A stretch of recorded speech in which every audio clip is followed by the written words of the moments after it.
talk about what's going to happen if you think there's a Democrat in the White House and Republicans controlling at least one congressional chamber after the election. Do you think we're going to have just pure gridlock, investigations, or is there any bipartisan legislation that you think has any chance of getting passed?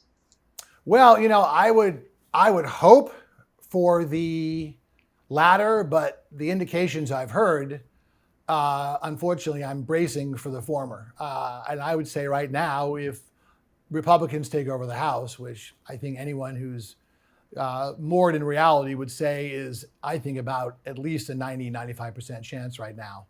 I think something miraculous would have to happen for the Dems in the next 12 days to change that. But having said that, yes, I think they will impeach Biden. I think they won't stop there. I think they'll try to impeach Merrick Garland. I think they'll try to impeach the Homeland Security chief. It's going to be a tit for tat. It's in Trump in MAGA land, of which you're a proud member. It's all about retribution, right? It's not about policy. It's about revenge.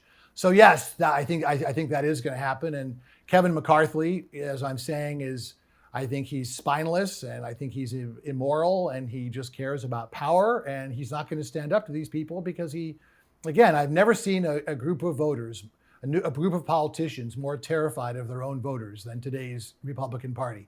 And Kevin McCarthy is terrified of the base. He knows Marjorie Taylor Greene and Matt Gaetz and the Paul Gosars and the Lauren Bobarts and all those nut jobs have their finger on the pulse of the base.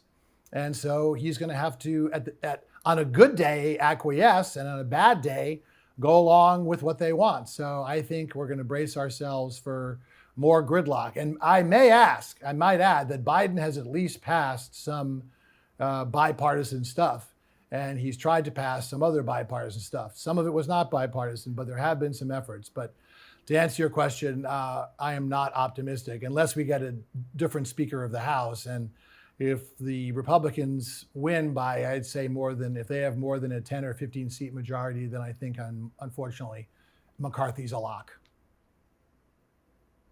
We'll see.